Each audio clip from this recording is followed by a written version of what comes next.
Halo, Assalamualaikum warahmatullahi wabarakatuh. Selamat datang kembali teman-teman di channel ini bersama saya Radian. Di video kali ini kita akan membahas materi lanjutan atau sharing lanjutan kita tentang organic marketing. Temanya adalah tentang strategi teman-teman. Jadi gimana caranya strategi marketing organik itu biar optimal gitu untuk dilakukan ya di media sosial ini ya konteksnya. Jadi kita nggak pakai marketplace ataupun nggak pakai website gitu. Di website itu bisa, tapi sebagai pendukung aja, bukan sebagai tools utama, bukan ya. Jadi tools utama kita itu adalah medsos gitu dan segala macam fitur yang ada di dalamnya. Nah, kali ini yang spesifik kita akan bahas adalah tentang strategi marketing organik di Instagram untuk tahun depan ya. Untuk persiapan tahun depan nih. Ini misalnya teman-teman nih lagi pengen buka bisnis atau mungkin buka jualan atau jasa atau apapun lah ya di Instagram di tahun depan nantinya, persiapkan dari sekarang kalau menurut saya, karena kalau misalnya nunggu tahun depan baru gerak itu nanti momentumnya kurang dapat gitu.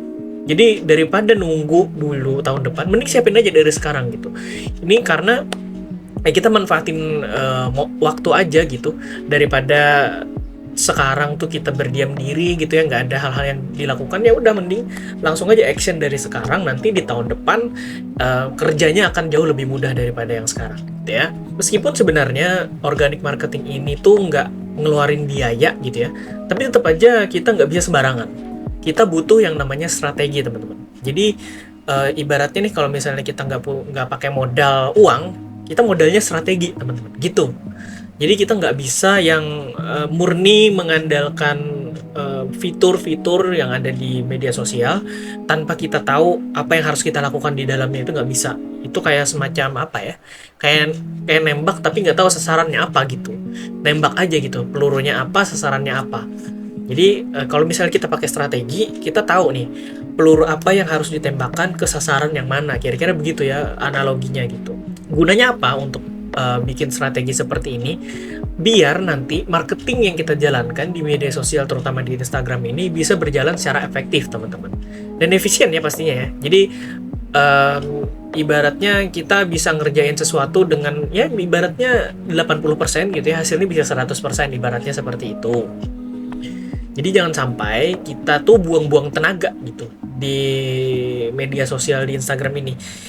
Terlebih kalau misalnya kita udah ngeluangin waktu gitu ya, banyak waktu, tapi ternyata yang kita lakukan itu justru kurang maksimal gitu. Persiapan yang perlu teman-teman lakukan ketika mau menjalankan strategi organic marketing ini adalah tahu dulu fitur-fitur yang ada di media sosialnya, agar nanti kita bisa maksimalkan gitu ya, dan kerja kita jadi lebih efisien. Kalau misalnya di Instagram itu fitur-fitur yang akan kita gunakan nanti itu minimal bisa meningkatkan traffic ke akun kita gitu ya. Jadi jangan sampai ada fitur yang terlewat lah, ibaratnya kayak begitu. Atau minimal dari misalnya ada 10 fitur gitu ya yang ada di Instagram tuh, kita pakainya 8 atau 9 gitu. Jangan cuma 5 gitu, sayang. Kalau 5 doang tuh sayang ya. Jadi kita manfaatin sebanyak mungkin, seefisien mungkin, semaksimal mungkin untuk organic marketing kita. Nah, strateginya sebenarnya nggak gimana-gimana gitu ya. Jadi ini semuanya bebas, menyesuaikan medsos masing-masing. Dan juga sesuai pengalaman masing-masing. Kalau misalnya teman-teman udah pernah bikin akun mungkin, atau mungkin sudah pernah menjalankan di medsos yang lain gitu ya. Nah, ini bisa digabung gitu experience-nya antara pengalaman teman-teman dengan yang ada di video ini nanti gitu. Atau mungkin juga teman-teman belajar di tempat lain gitu ya, nggak cuma di sini. Itu juga bisa teman-teman lakukan gitu. Jangan cuman berpaku sama satu strategi aja. Teman-teman bisa juga mengkombinasikan dengan pengalaman yang sudah teman-teman jalani selama ini, dan juga hasil sharing dari orang lain atau yang ada di video ini. Itu juga bisa ya. Di video ini saya akan bagikan pengalaman saya selama ini menjalankan strategi organic marketing di beberapa akun publik saya, dan juga di akun personal brand saya yang sudah saya jalankan sendiri.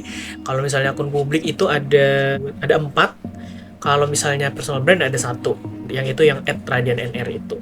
Nah, teman-teman bisa banget ngikutin cara yang saya pakai ini, atau juga enggak gitu, itu tidak masalah sama sekali.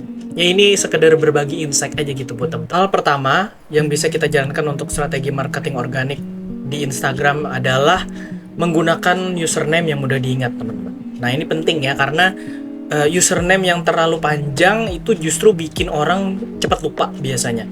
Tadi apa ya nama username-nya ya gitu. Terus kalau misalnya terlalu pendek juga biasanya jarang gitu. Atau mungkin sudah digunakan oleh orang lain. Jadi carilah username yang di tengah-tengah gitu, nggak terlalu panjang, nggak juga terlalu pendek. Nah, terus juga kalau misalnya cari username itu, kalau bisa itu huruf semua isinya. Jadi jangan sampai ada special karakter semacam titik, underscore, dan kalau bisa juga jangan ada angka sih. Kalau mau maksa banget ada angka ya udahlah ya gitu. Tapi kalau misalnya punya saya itu akun publik saya semuanya tidak ada yang menggunakan special karakter ini. Mau itu semacam titik, underscore, garis strip atau tanda seru, misalnya tanda seru nggak ada ya. Angka gitu ya, itu nggak ada tuh di semua akun publik saya, itu nggak ada kayak begitu. Jadi semuanya huruf gitu, dan semuanya tuh meskipun panjang gitu ya, itu cukup mudah diingat gitu. Nggak yang terlalu panjang kayak gimana, cuman kalau bisa teman-teman pakai yang maksimal 2 kata dah. Kalau misalnya mau panjang ya, maksimal 2 kata dah. Misal toko baju gitu, atau baju ini gitu, atau resep ini gitu.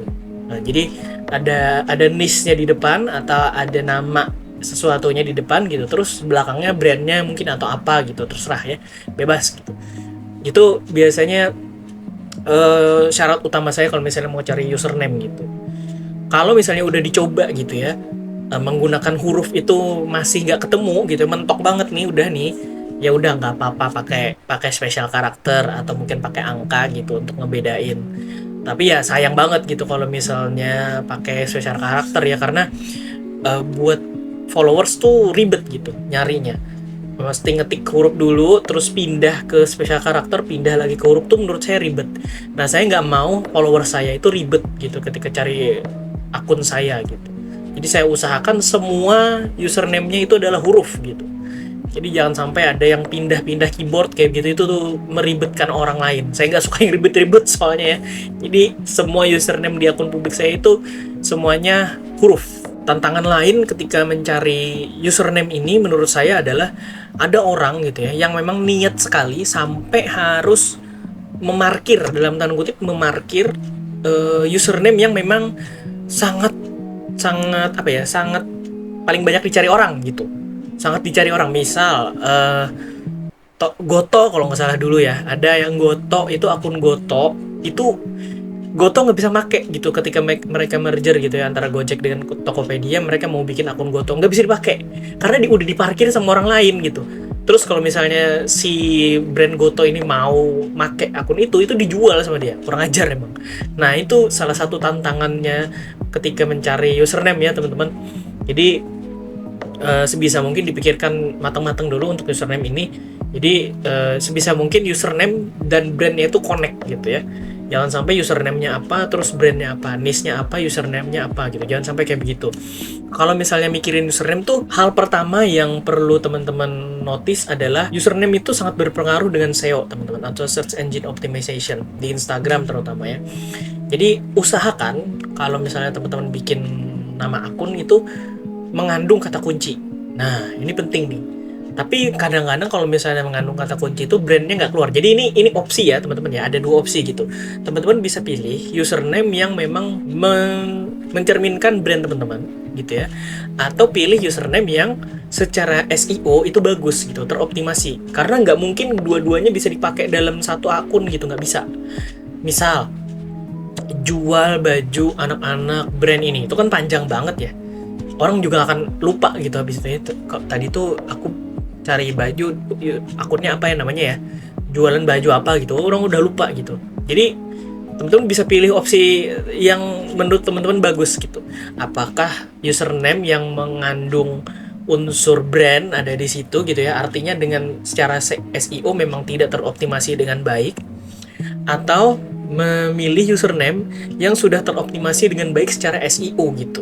Nah, ini agak dilematis memang, tapi silahkan teman-teman pikirkan opsi mana yang kira-kira memang cocok gitu dilakukan gitu ya. Strategi ini sekali lagi menyesuaikan strategi masing-masing dan pengalaman masing-masing.